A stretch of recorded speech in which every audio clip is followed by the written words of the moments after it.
اور اب آپ کو براہ راست لے چلتے ہیں، مسرت چیمہ اس وقت میڈیا سے بات چیت کر رہی ہیں۔ پاکستان کے آئین کو پامال کیا گیا، اور جو بھی اب یہ میں فسطائی ہوئی قوتوں کو بتانا چاہتی ہوں کہ جو کچھ آپ نے کیا آپ کو الٹا پڑا، یہ بھی کر کے دیکھ لو۔ اللہ کے حکم سے انشاءاللہ خدا اور مخلوق خدا کی مرضی سے انشاءاللہ ساری تدبیریں آپ کی الٹی پڑیں گی اور پاکستان حقیقی آزادی لے کے رہے گا۔ عمران خان صاحب نے جو شمع روشن کی ہے، شعور کی شمع، وہ بجھنے والی نہیں ہے، وہ ہم نہیں بجھنے دیں گے۔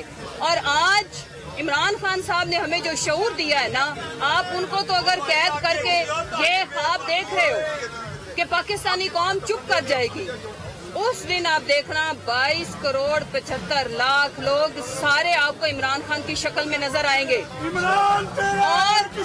اور ہم کسی بھی قربانی دینے سے دریغ نہیں کریں گے۔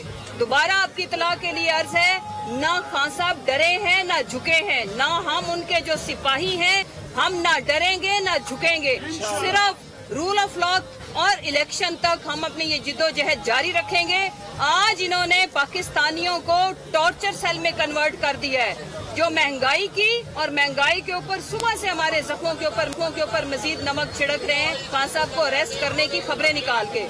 یہ جو آپ پریڈ کر رہے ہو نا، اور جو بھی اس میں ملوث ہیں، جو قانون کو ہاتھ میں لے گا، ہم ان کا آئین اور قانون کی شکل میں محاسبہ کریں گے انشاءاللہ۔ اور یاد رکھو، جیتنا پاکستان نے ہے، جیتنا 22 کروڑ عوام نے ہے، اور انشاءاللہ ہارو گے تم، اور اس شکست کے ڈر سے، اس ازلی شکست کے ڈر سے یہ بزدلانہ کاروائیاں کر رہے ہو، کوئی بات نہیں۔ میں آپ کو چیلنج کرتی ہوں، یہ بھی کر کے دیکھ لینا، انشاءاللہ نہ ہمارے عزم میں کمی آئے گی، نہ ہمارے ارادوں میں کمی آئے گی، آپ ہمیں پہلے سے زیادہ مضبوط پائیں گے۔ کون بچائے گا پاکستان؟